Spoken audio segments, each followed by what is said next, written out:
Public school versus homeschool, which is better? Well, in this video, we're going to compare both educational options.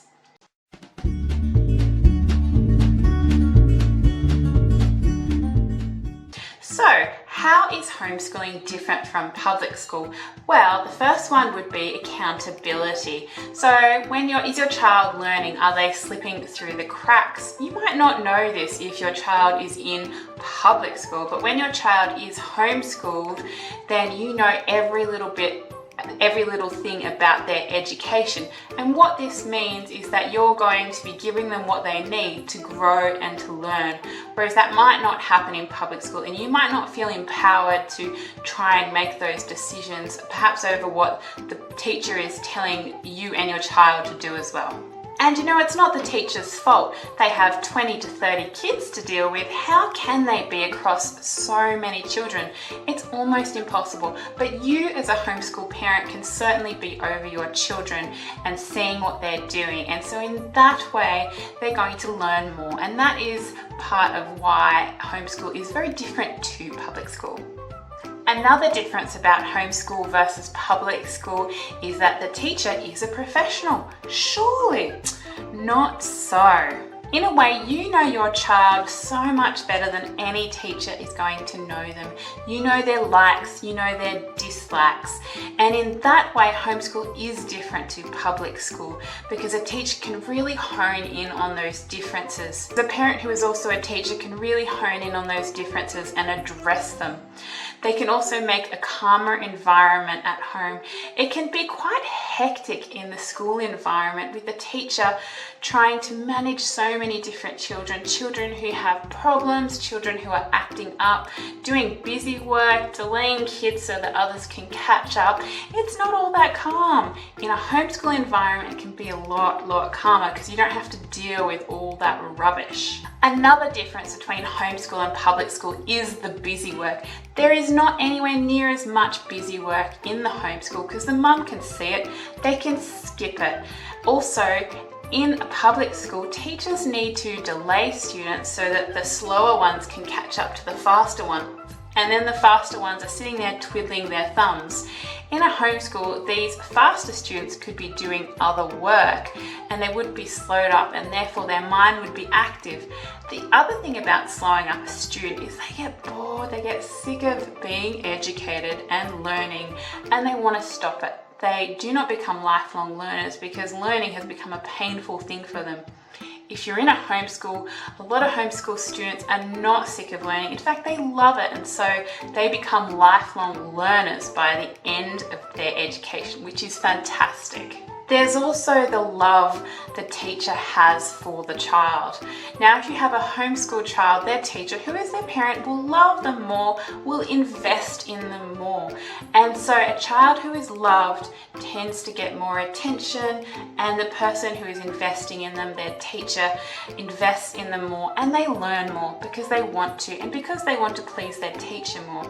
This obviously happens on steroids in the homeschooling situation compared to the public school situation. Teachers in public school, sometimes they do love their students, sometimes they want to do a wonderful job. Conversely, sometimes some public school teachers do not love their students, do not want to be there, and sometimes they don't like the kids at all. And so how is a child who isn't liked, let alone loved by a teacher, going to learn much? They're going to sit there feeling like, I want to get out of this classroom, get me out of here now. That's what they'll be thinking. They won't be thinking about learning. What about personal time? Well, surely if you homeschool your children, you're not going to have any personal time. They're going to be there with you 24/7 and it will be a drag, right? Not so. When you homeschool your children, they become your friends. You start to really enjoy having your children around instead of just waiting for them to go to school and hating that.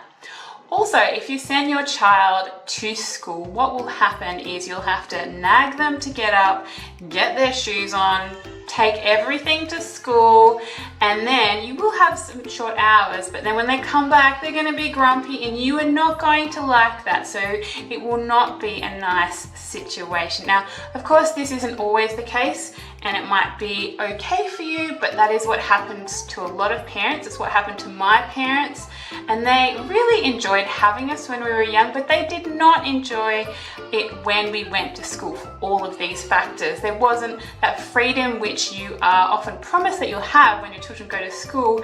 It wasn't so enriching, or it wasn't as good as they expected it would be. And in fact, when they started homeschooling, they said that was a lot more relaxing. What about if you have a special needs child? Don't you need a specialist to teach your child? I mean, they have special needs. You need a special person to do that.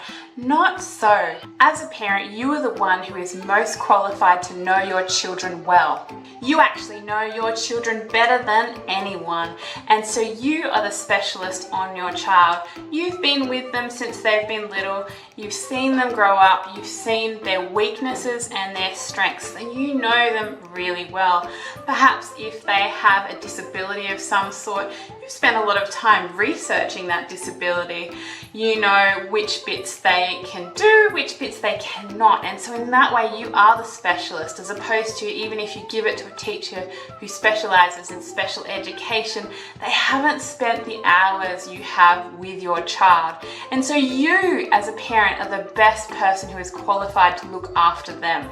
You may not have the piece of paper, but you're it. What about learning for a test? Now that is a big difference between homeschool versus public school. In a public school, a lot of the time what your children are doing is they're learning for a test. And what this means is they're not looking at things that are actually interesting them all the time, but they're looking to try and tick some boxes so some government bureaucrat can go, yes, look at the children, this is what they're doing and this is their marks.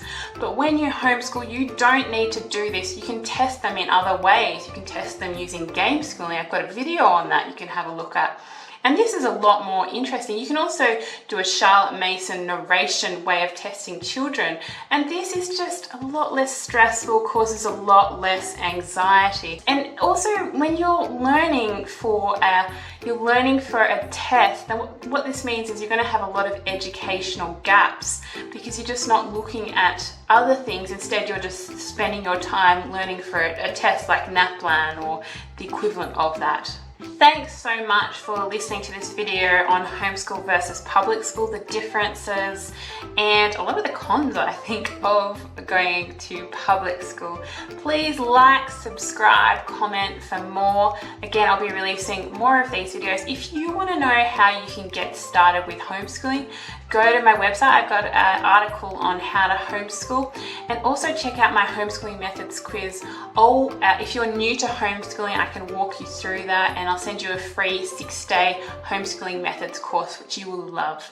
So check that out, and I will talk to you in the next video. Thanks, bye.